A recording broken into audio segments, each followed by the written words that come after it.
निम्न में 120 का अभाज्य गुणनखंडों के गुणनफल कौन है।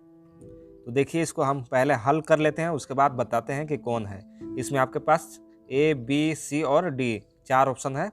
तो पहले हम सॉल्व कर लेते हैं, उसके बाद इसको हम बताते हैं कि कौन है ना।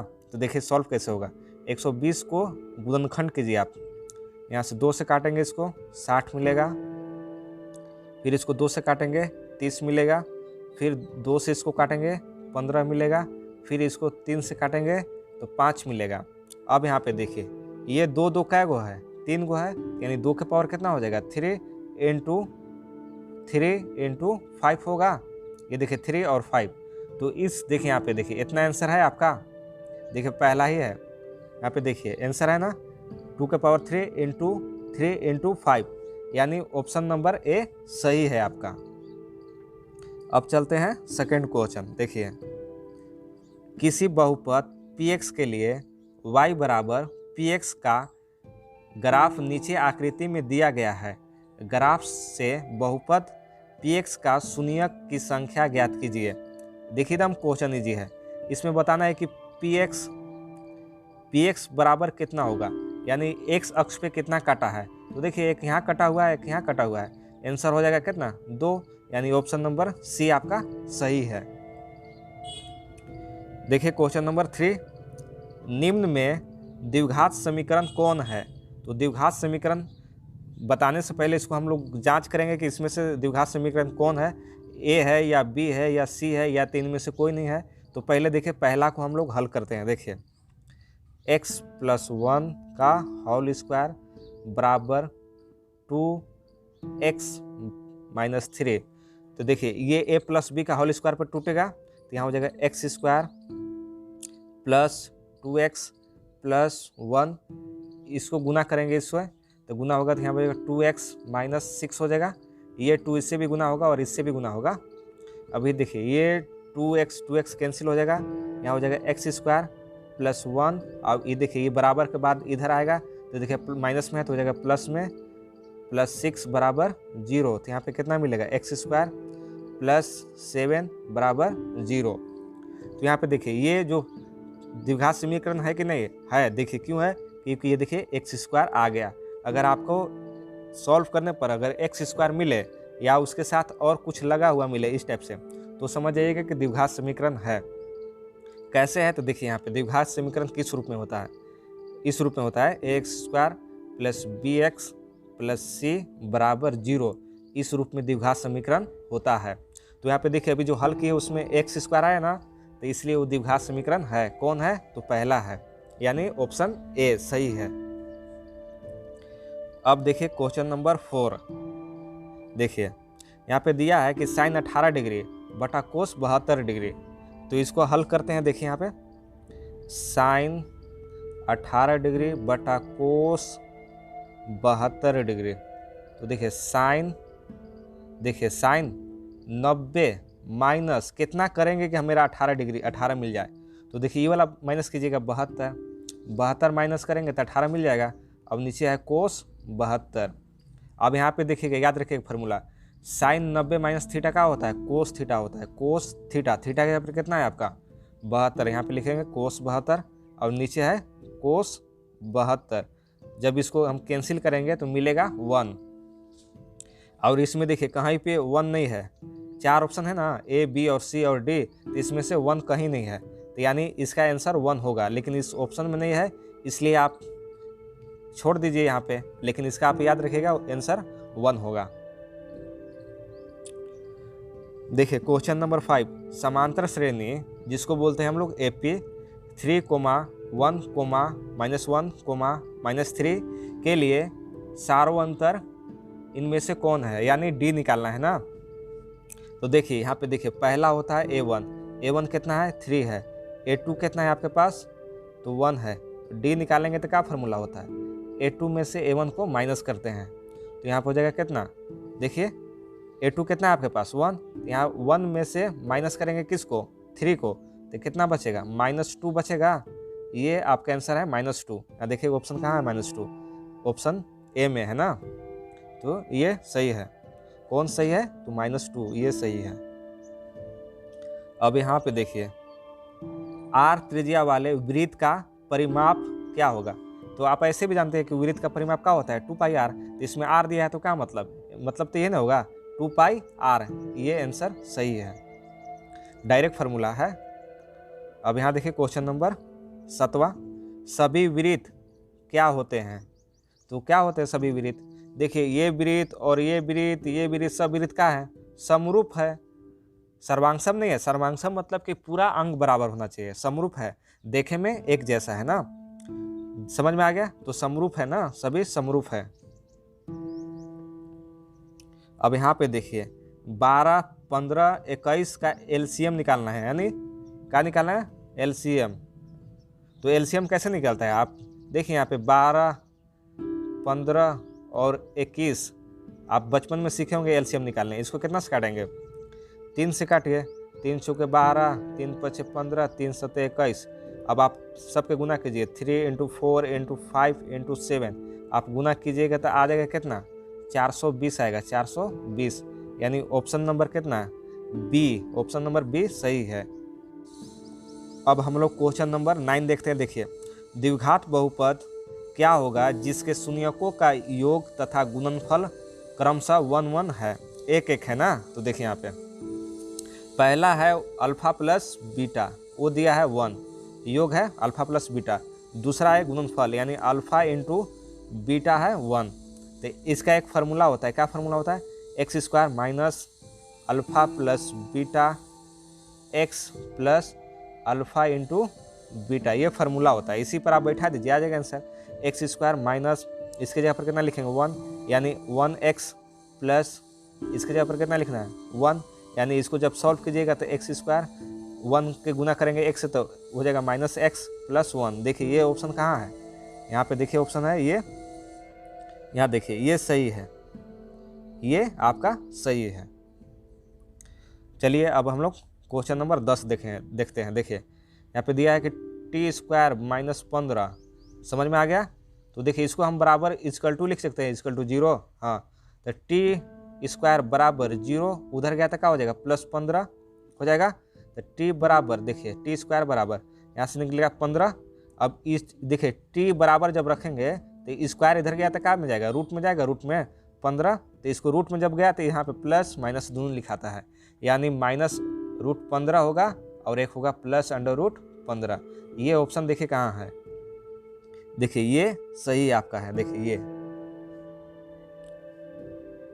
अब यहाँ पे देखिए क्वेश्चन नंबर 11, निम्न में द्विघात सूत्र कौन है।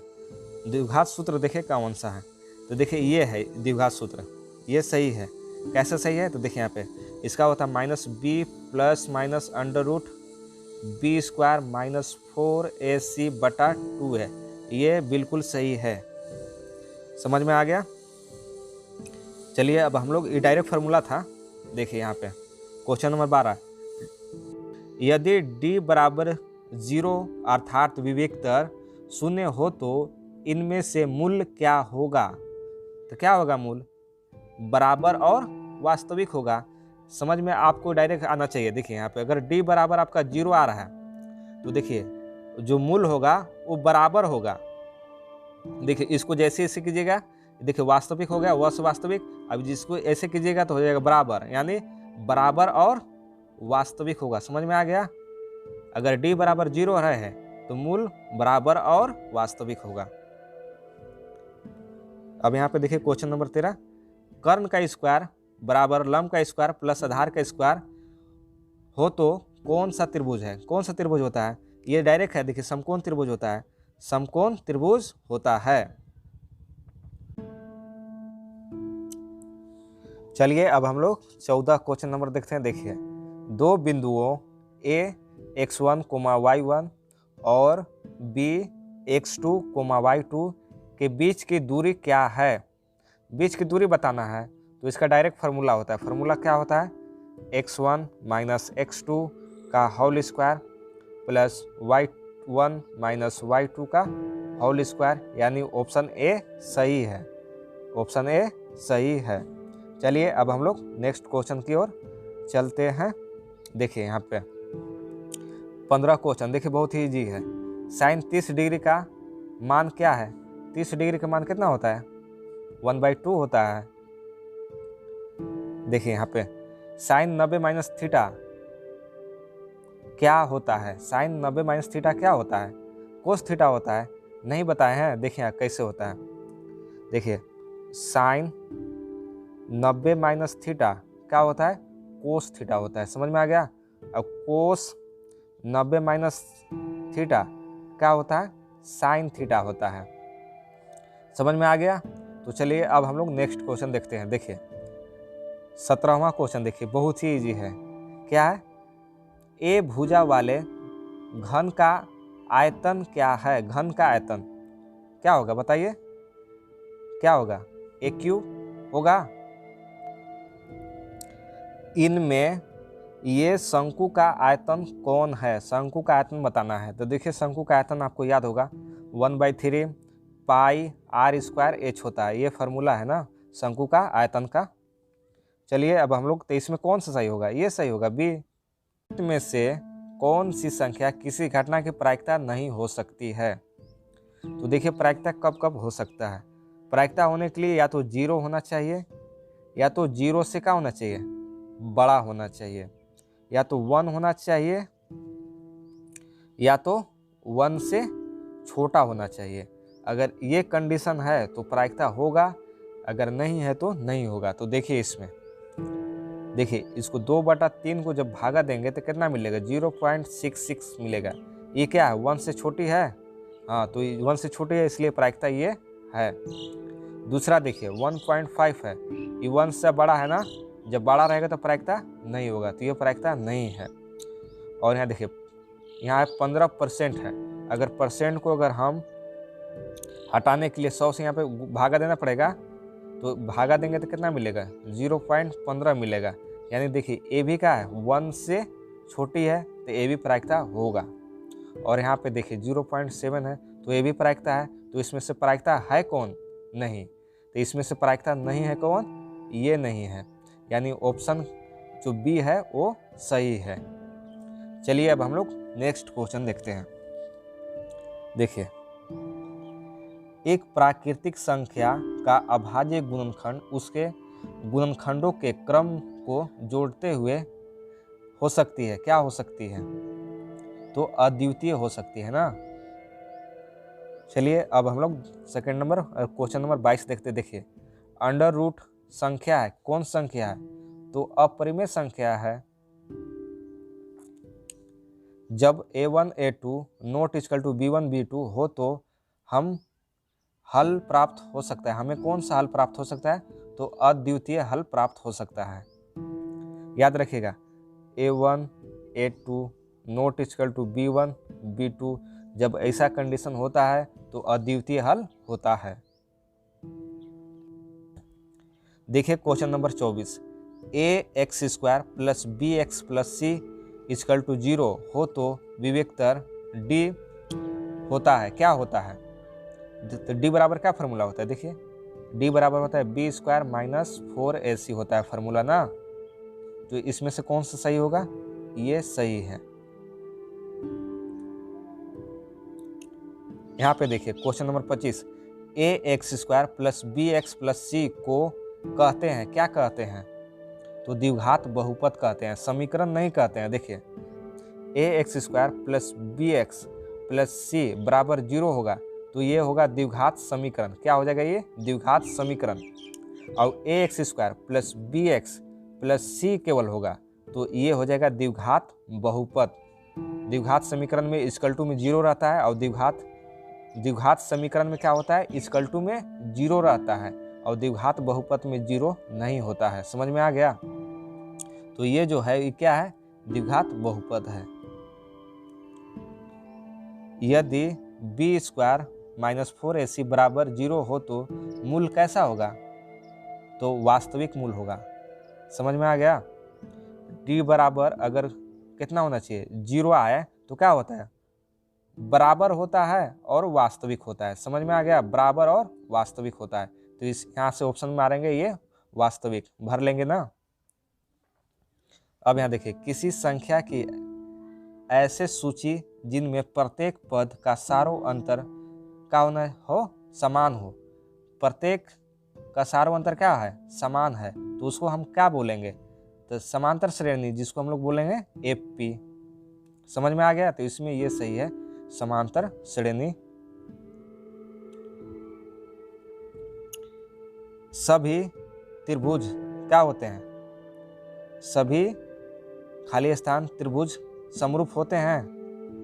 हाँ, क्या होते हैं, कौन सा त्रिभुज सभी समरूप होते हैं, तो याद रखिए कौन सा, समबाहु। समबाहु, समबाहु त्रिभुज जितना भी होता है क्या होता है, सभी समरूप होते हैं। घटना ई की प्रायिकता प्लस घटना ई नहीं की प्रायिकता इक्वल टू क्या होता है, 1 होता है। आज तक के लिए इतना ही, फिर इसका सेकेंड पार्ट हम जल्दी ही अपलोड करेंगे। चलिए अब हम लोग नेक्स्ट वीडियो में मिलते हैं।